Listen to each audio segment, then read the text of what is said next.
En route vers la bande de Gaza. Je ressens que je protège ma maison de la manière la plus claire possible. Oui, nous nous sommes tous engagés pendant le Shabbat du 7 octobre et nous savons que nous avons une mission importante à remplir, détruire la menace terroriste provenant de Gaza. 33e jour de guerre. Nous sommes dans un véhicule transporteur de troupes. Face à nous, c'est le lieutenant-colonel Gilad Pasternak qui nous escorte aujourd'hui. On fait ce qu'on doit faire. C'est la guerre la plus justifiée possible que nous ayons eu à faire. C'est un devoir d'être là. C'est un devoir de respecter notre engagement. Parce que nous n'avons pas d'autre lieu où aller.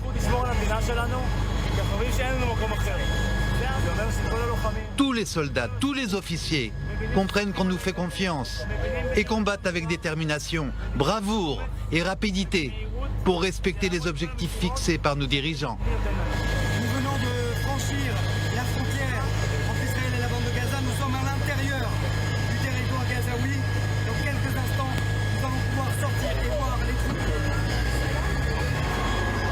Plus d'un mois après les terribles attaques du 7 octobre, cela fait plus de 10 jours que l'opération terrestre de l'armée israélienne poursuit ses objectifs. Annihiler le Hamas. Une fois sur place, nous sommes les premiers journalistes à découvrir ce à quoi ressemble le corridor humanitaire.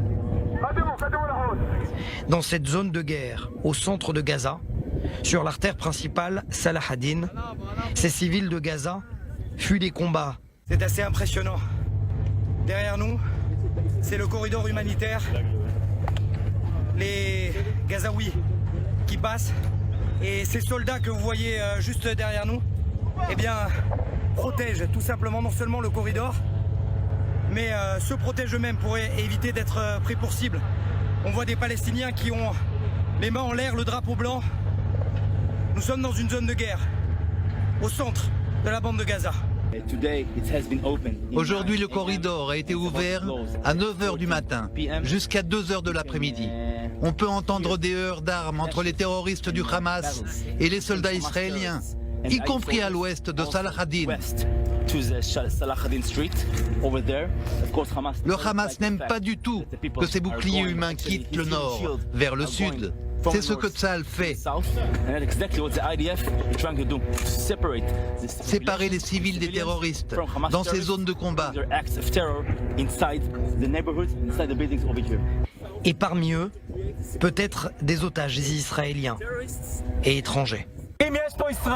S'il y a des Israéliens ou des personnes qui parlent hébreu, ne pas avoir peur, venez vers nous. S'il y a des otages parmi vous, venez voir les soldats, n'ayez pas peur.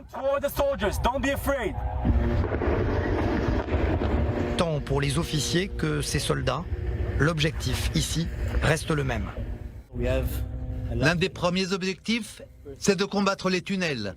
Nous trouvons des tunnels partout dans la bande de Gaza.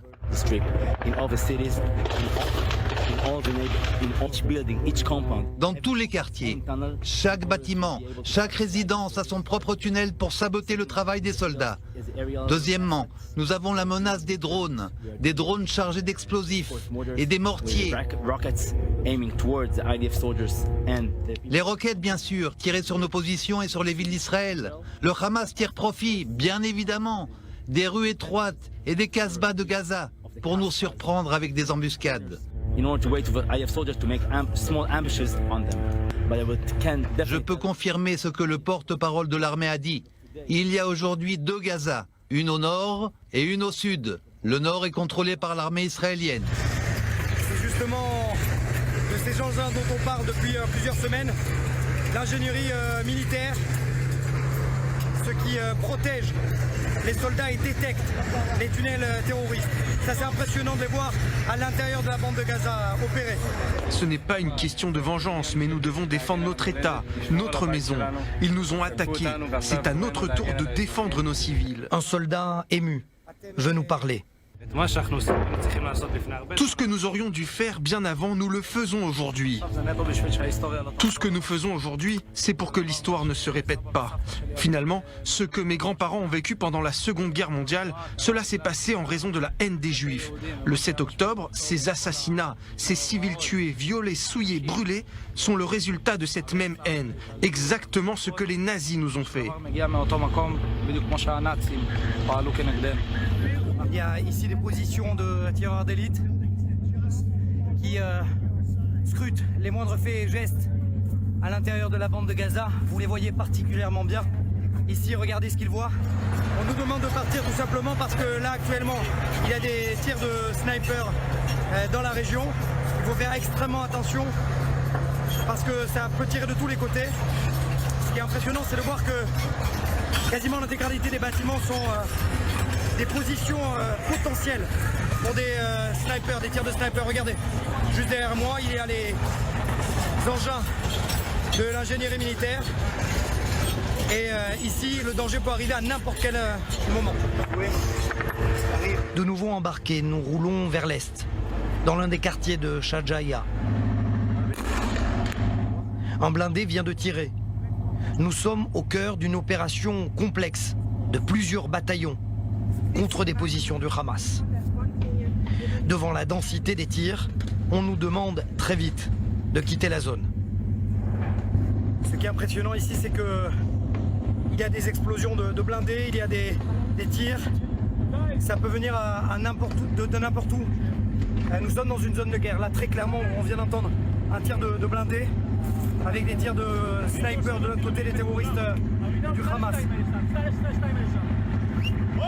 On est dans une zone de guerre. Très clairement, on est dans une zone de guerre. Ça, c'est impressionnant. Regardez, derrière nous, ce sont des blindés.